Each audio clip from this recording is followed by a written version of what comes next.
It's hard for me to get around one basic element, which is, to me, to remove the element of surprise.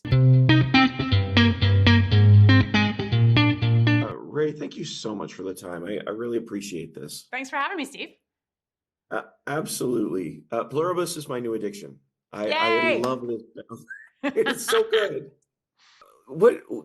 Tell us about Carol. What do you think Carol wants? Well, at this point, I think she is an incredibly reluctant hero that truly wants to save the world. And what's questionable is whether or not you think what she's doing is saving the world. But in her mind, I think she is.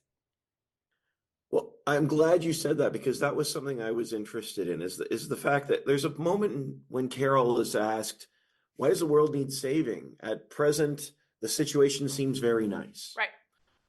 In your mind, or from the perspective of Carol, do you think that what has been lost other than because everything seems to be going very well?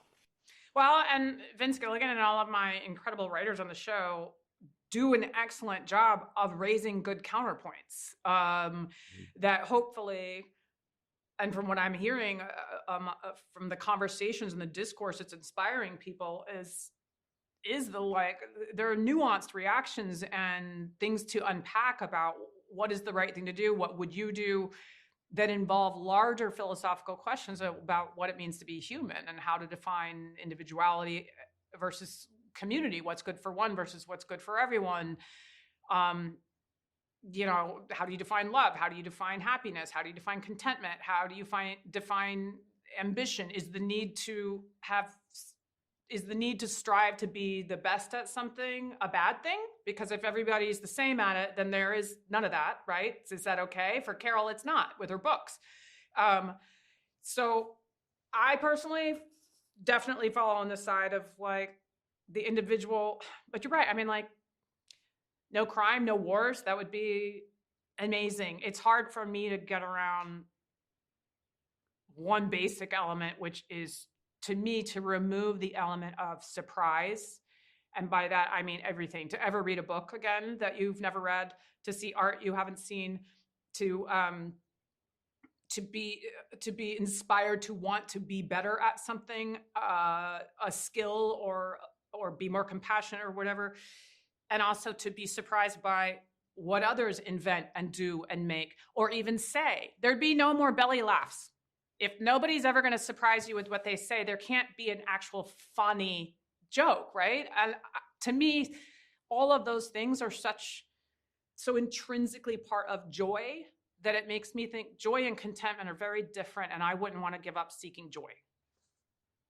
I love that answer. I never thought of it that way, from that perspective, this idea of surprise and joy, because everybody's just seems so content. Well, everybody, if you wrote a book, everybody's writing at the same time. They all have the whole thing in their head. Yeah. You have every book that's ever been written or read already in your head. There's no new books for you anymore. Well, and we see that there are conversations Carol has with, I'm going to say them, but it's with an individual, and there will be these discourses on her books or on other things, and they'll say, oh yes, this is what we think. Right. And you're right, there is this tension between knowing everything at the same time, and although the world is peaceful, yes, it seems to be lacking something. It is right. It is fascinating. Right. And yet you see Carol, who's fighting for this, whatever, they're acting like that she's the subversion of humanity and they're the evolved version of humanity. But she's like, I love that the show threads in these moments of oh, right, that's part of the not so great part of humanity, is our outsized ego at times. In the middle of this fight for humans, when she's asking for markers and they bring them over and she's like, I gotta figure out how to save the world by writing down everything. And when they say oh, are you writing something new? Carol gets caught up in the moment of wait, I have fans? I could have fans? She totally, that she realizes oh my gosh, I'm one of the only people in the whole world that could write a new book. And everybody wants it. that's amazing. And then the other stuff that I understand very well, even when she, allows herself to give into this romantic relationship, an even bigger thing that makes her fly out of bed in the morning is to get over to that desk. She's thrilled to have, we've all been there too. Just please give me a reason to put my pants on and tell me I'm needed somewhere. Which is a hell of a lot more joyful for Carol than waiting to die on a couch watching Golden Girls. Although Golden Girls is, if you have to go, it's a very good thing to be watching. If you're gonna go, it should be to Golden Girls. It's one of my all-time favorite shows.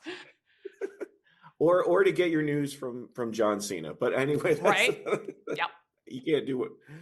Honestly, Ray, thank you so much for the time. I see we're out of time, but honestly, I really appreciate it. And Pluribus is just fantastic. Thank you. Thank you so much. Good to talk to you.